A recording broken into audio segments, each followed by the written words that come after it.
ఒక electric scooter గురించి మాట్లాడాలంటే 2 ఇంపార్టెంట్ విషయాలున్నాయి. Range and performance.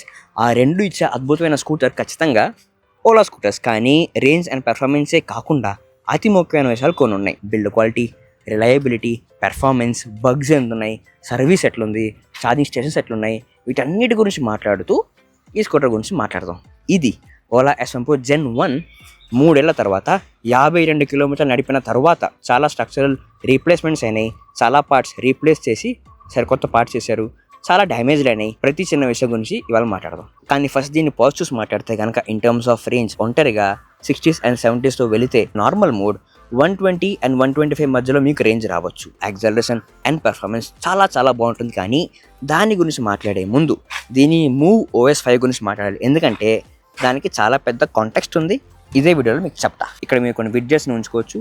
1 for the power and long tap చేస్తే మీరు కస్టమైజ్ చేసుకోవచ్చు. దీన్ని డ్రైవ్ చేస్తున్నప్పుడు live torque and live power ఇక్కడ మీరు చూడొచ్చు. Direct access to the map. దీన్ని జూమ్ బ్యాక్ చేసుకొని ఇక్కడ ఆ 3 విడ్జెట్స్ని ఉంచుకోవచ్చు. Speedometer, the power and torque meter. Live location share చేసుకోవచ్చు ఫర్ 15 minutes, 30 గంట లేదా 4 hours.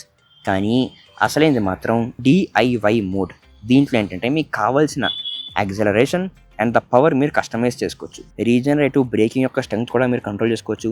థ్రాటిల్ యొక్క సెన్సిటివిటీ కూడా మీరు కంట్రోల్ చేసుకోవచ్చు. అండ్ ఈ కస్టమైజేషన్ తగ్గట్టుగా ఎంత రేంజ్ వస్తుందో ఇక్కడ చూపిస్తుంది. సో మీ చేతిలో ఒక బ్యాటరీ, మోటార్, రీజనరేషన్ చేయగలిగే క్యాపబిలిటీ ఉంది. పూర్తిగా కస్టమైజ్ చేసుకొని మీకు ఎంత రేంజ్ కావాలో, ఎటువంటి డ్రైవింగ్ ఎక్స్పీరియన్స్ కావాలో మీకే ఇచ్చారు. ఇది అతి ముఖ్యమైనది. ఎందుకంటే ఇదే మనకి చెప్తుంది ఓలా S1 Pro ఎవరి కోసం, ఎందుకోసం, ఈ ఫీచర్స్ దేనికి అని చెప్పి. పెర్ఫార్మెన్స్ చూస్తే కనుక రేంజ్ టెస్ట్లో నేను చూసింది అండ్ ఈ కస్టమర్ నాకు చెప్పింది ఏంటంటే మూవ్ OS 5 అప్డేట్ అయినాక ప్రతి డ్రైవింగ్ మోడ్ యొక్క పవర్ ఇంక్రీజ్ అయిందని చెప్పి. అప్డేట్ అయిన తర్వాత నార్మల్ మోడ్ స్పోర్ట్స్ మోడ్లా పనిచేస్తుంది.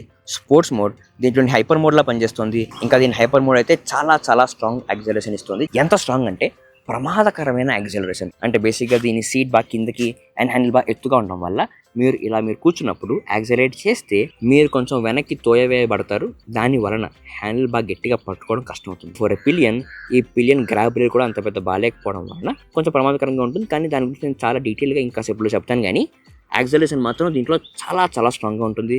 Top speed 115 kmph. ఆ కిక్ వచ్చేస్తుంది ఆన్ హైవే, ఖచ్చితంగా వచ్చేస్తుంది మీకు. తర్వాత థర్డ్ పాజిటివ్ ఇందులోని బూట్ స్పేస్. 32 లీటర్ల బూట్ స్పేస్.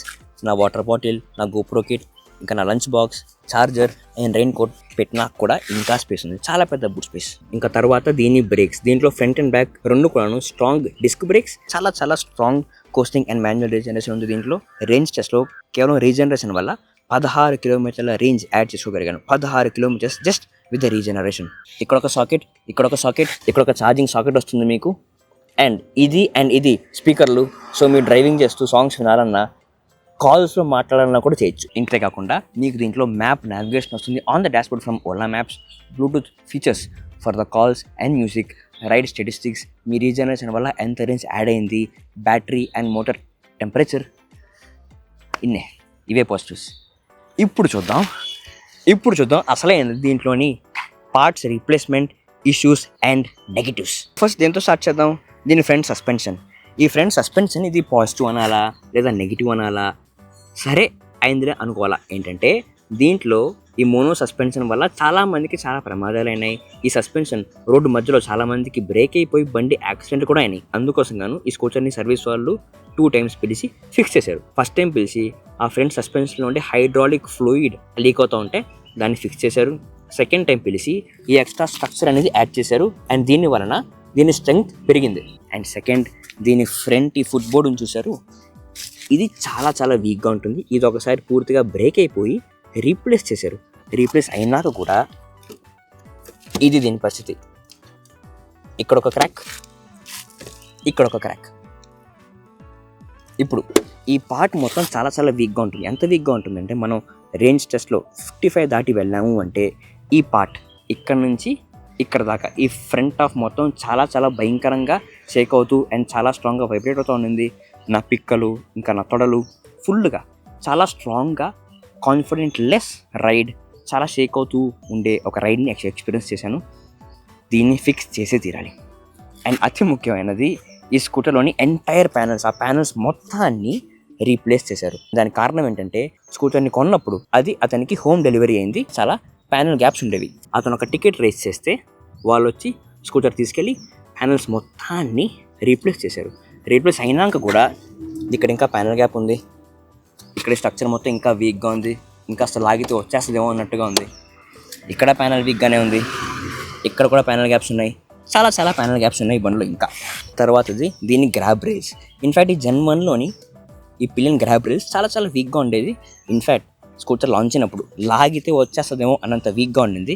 అందుకని చెప్పి మళ్ళీ సర్వీస్ టికెట్ రేస్ చేస్తే వాళ్ళు వచ్చి తీసుకెళ్ళి ఈ బూట్ మొత్తాన్ని రీప్లేస్ చేసి ఆ బూట్తో పాటు దీన్ని అటాచ్ చేశారు. కొంచెం స్ట్రాంగ్ అయింది కానీ బెస్ట్ అయితే కాదు, కొంచెం స్ట్రాంగ్ అయింది కానీ ఇప్పటికి కూడా ఫర్ ఎ పిలియన్ అంత సౌకర్యంగా ఉండదు ఇది. అండ్ తర్వాత ఈ హింజ్ కూడా వచ్చేస్తుందేమో అన్నంత వీక్గా ఉంటుంది. Not really strong hinge. అసలైనది దీని సీట్ కంఫర్ట్. వీపు విపరీతంగా నొప్పెట్టేసేంత సీట్ కంఫర్ట్. ఈ స్కూటర్ ఓనర్ నాకు ఈ బండి ఇచ్చినప్పుడు అదే పనిగా చెప్పింది ఏంటంటే, డ్రైవ్ చేస్తున్నప్పుడు ఫ్రంట్ కూర్చోమాకండి, కొంచెం బ్యాక్ వచ్చి ఇక్కడ కూర్చోనని చెప్పి. ఎందుకంటే ఇక్కడ వచ్చే సన్నగాను ఇక్కడ బ్రాడ్గాను ఉండటం వల్ల ఫ్రంట్ కూర్చొని డ్రైవింగ్ చేస్తే మీకు థై సపోర్ట్ రాదు అండ్ చాలా పెయిన్ వచ్చే ప్రమాదం ఉన్నది. కాబట్టి కాస్త బ్యాక్ వచ్చి ఇక్కడ కనుక మీరు కూర్చుంటే ఇక్కడ మీకు థై సపోర్ట్ ఉంటుంది అండ్ సీట్ కంఫర్ట్ పర్లేదు అన్నట్టుగా ఉంటుంది. కానీ ఇదే స్కూటర్లో అదే రైడర్తో ప్రతిరోజు తనతో పాటుగా కాలేజీకి వెళ్ళే ఆ పిలియన్ నాకు చెప్పింది ఏంటంటే, రైడర్ కంటే కూడా పిలియన్కి చాలా కష్టాలు ఉన్నాయని. ఫస్ట్ ఈ నీ సపోర్ట్ అంత పెద్దగా లేదు, బాగా వీక్గా ఉంటుంది అండ్ ఇది బాగా సన్నగా ఉండడం వలన మీరు కూర్చున్నప్పుడు అంత పెద్ద స్ట్రాంగ్ నీ సపోర్ట్ రాదు. సెకండ్, ఈ సస్పెన్షన్ వలన పాట్ హోల్స్ ఉంటే ప్రెషర్ మొత్తం మీ మీద పడుతుంది, ఆన్ యువర్ షోల్డర్స్. దాని వలన వీపు చాలా నొప్పి పెడుతుంది. సీట్ కూడా అంత స్ట్రాంగ్గా లేదు, ఏదో వీక్గా ఏదో కాస్త లో క్వాలిటీలో ఉండడం వలన బ్యాడ్ రోడ్స్ వస్తే టైల్ బోన్ దగ్గర కూడా పెయిన్ వచ్చే అవకాశం ఉన్నది. అంతేకాకుండా పట్టుకోవడానికి గ్రాబ్ రైల్ లేదు, ఉండేది కూడా చాలా వీక్గా ఉంది అండ్ కిందకు ఉంది. ఇది కూడా పెద్ద ఉపయోగపడదు. కనుక దీంట్లో ఖచ్చితంగా బ్యాక్ రెస్ట్ కావాలి, సీట్ ఫిక్స్ చేయాలి and pillion ride experience fix చేసి తీరాలి. ఇక్కడ ఈ స్వింగ్ ఆర్మ్ చూశారు, 60s and 70s దాటినాక bad roads వస్తే ఇక్కడ క్రాక్ వచ్చే ప్రమాదం ఉంది. ఇతనికి అలాగే క్రాక్ వచ్చి ఈ స్వింగ్ ఆర్మ్ని కూడా రీప్లేస్ చేయడం జరిగింది. తర్వాత దీని సైడ్ స్టాండ్ వేసి బండి మీద కూర్చోమాకండి. ఎందుకంటే ఇది ఎంత వీక్గా ఉంటుందంటే బండి మీద మీరు కూర్చుంటే సైడ్ స్టాండ్ విరిగి బండి కింద పడే ప్రమాదం ఉన్నది. ఇది చాలా వీక్గా ఉంటుంది, దీన్ని ఫిక్స్ చేసే తీరాలి. తర్వాత దీని ఫ్రంట్ హెడ్ ల్యాంప్ లైట్ ఇట్లా పడదు, స్ట్రైట్గా ఎదురుగా వచ్చే వాళ్ళ కంటి మీద పడుతుంది. కానీ దీన్ని ఈ కస్టమర్ తానంతటనే ఫిక్స్ చేస్తున్నారు. ఎట్లా అంటే ఇక్కడ ఈ ఫ్రంట్లో ఒక స్క్రూ ఉంది పైన, ఆ స్క్రూని కనుక మీరు కొంచెం లూజ్ చేస్తే ఈ బల్బ్ ఉండే స్ట్రక్చర్ కొంచెం లూజ్ అయ్యి ఇలా కిందకి దిగుద్ది. అలా దిగిన తర్వాత అప్పుడైనా టైట్ చేసిన తర్వాత ఇలా వెళ్ళే లైట్ ఇప్పుడు కరెక్ట్గా ఇలా పడుతున్నది. సో మీ దగ్గర కూడా ఓలా S1 Pro ఉంటే లేదా S1 ఎనీ స్కూటర్ ఉంటే ఈ ఇష్యూ ఉంటే ఇది ఒకసారి ట్రై చేసి మీకు పని చేస్తే నా కమెంట్స్లో చెప్పండి. ఫ్రంట్ అండ్ రేర్ టైర్ రెండు కూడా బ్రాడ్ టైర్స్ అయినప్పటికీ ఈ బండిలో మీకు అంత కాన్ఫిడెంట్ రోడ్ గ్రిప్ రాదు, ట్రాక్షన్ బాగా తక్కువలో ఉంటుంది, దీని ప్రభావం ఉంటుంది మీ బ్రేక్స్ మీద. దీంట్లో front and back disc brake అయినప్పటికీ ఏదో ఒక బ్రేక్ని మాత్రమే మీరు పట్టుకున్నారో రోడ్డు మీద బై ఎనీ ఛాన్స్ మట్టి నీళ్లు ఉన్నచో స్కిడ్ అయ్యే ప్రమాదం ఉన్నది. రెండు బ్రేక్స్ని కలిపి సమానంగా సాఫ్ట్గా వాడాలి. అందుకోసంగాను coasting regeneration and manual regeneration చాలా ఉపయోగకరం. వాటి మీద కనుక ఎక్కువ ఆధారపడితే బ్రేక్స్ వాడే పని తగ్గిపోతుంది, అందువలన రోడ్ సేఫ్టీ పెరిగే అవకాశం ఉన్నది. ఎన్ని ఇష్యూస్ ఉన్నా అతి ముఖ్యమైనది మాత్రం దీని పెర్ఫార్మెన్స్. ఒక రస్టిక్ రా పచ్చి పెర్ఫార్మెన్స్ కావాలి, పిచ్చెక్కిపోయేంత స్పీడ్ కావాలి అంటే మాత్రం ఇది ఇస్తుంది, ఖచ్చితంగా ఇస్తుంది. DIY మోడ్లో ఫుల్ పవర్ ఇచ్చుకొని ఫుల్ టాప్ స్పీడ్ ఇస్తే కనుక ఆ కిక్ వచ్చేస్తుంది. కానీ దాంతో ప్రమాదం కూడా ఉన్నది, దాన్ని మీరు ఎక్కువ వాడలేరు. అటువంటి యాక్సలరేషన్ మీరు మహా అయితే ఏ 2-3 నెలలకు ఒకసారి, అది కూడా ఎక్కడ ట్రాఫిక్ సిగ్నల్లో మీరు ఫస్ట్ ఉంటే అండ్ ఆ ముందర మొత్తం ఖాళీ ఉండొచ్చు, లేదా మీరు ఆన్ హైవే ఉన్నారు అక్కడే ఉన్న 1-2 సార్లు మీరు వాడచ్చు, అంత మించి వాడాలన్నా వాడలేరు. స్కూటర్ వాడి అతను నాకు చెప్పింది ఏంటంటే ఎంత స్ట్రాంగ్ యాక్సలరేషన్ అంటే ఎస్పెషల్లీ MOVE-OS 5 అప్డేట్ తర్వాత ఎంత స్ట్రాంగ్ యాక్సలరేషన్ అయిందంటే పిలియన్ ఉన్నప్పుడు హైపర్ మోడ్లో ఫుల్ యాక్సలరేషన్ ఇస్తే పట్టుకోవడానికి కూడా లేదు కనుక అతను స్లిప్ అయిపోయి ఇటు వెనక్కి పడే ప్రమాదం ఉన్నది, అంత ప్రమాదకరం. సరే, ఇప్పుడు కాసేపు ఈ బండి ఆ పెర్ఫార్మెన్స్ కోసమే అనుకున్నామే అనుకోండి, మనకి గుర్తొచ్చేది ఫాస్ట్ ఛార్జర్స్. ఎందుకంటే అంత టాప్ స్పీడ్లో యాక్సలరేట్ చేస్తే మనకి రేంజ్ కావాలి, రేంజ్ తక్కువ వస్తుంది. కాబట్టి hyper chargers and fast chargers అతి ముఖ్యం అవుతుంది. ఓలా స్కూటర్స్తో మనకి hyper and fast charger 2 type of fast charging public stations వస్తాయి. కానీ లాస్ట్ 4 years ఈ ఛార్జింగ్ స్టేషన్స్ని ఫ్రీ ఉంచడం వలన ప్రస్తుతం ఉండే స్టేషన్స్లో 3 ఛార్జర్లు ఉంటే ఒకటో పనిచేస్తుంది, 2 ఉంటే ఒకటే పనిచేస్తుంది. చాలా చోట్ల ఆన్ హైవే ఎస్పెషలీ 2 పనిచేయట్లా ఉన్నా కూడా ₹2.5 per minute at hyper charger. అది చాలా చాలా expensive for an EV charger.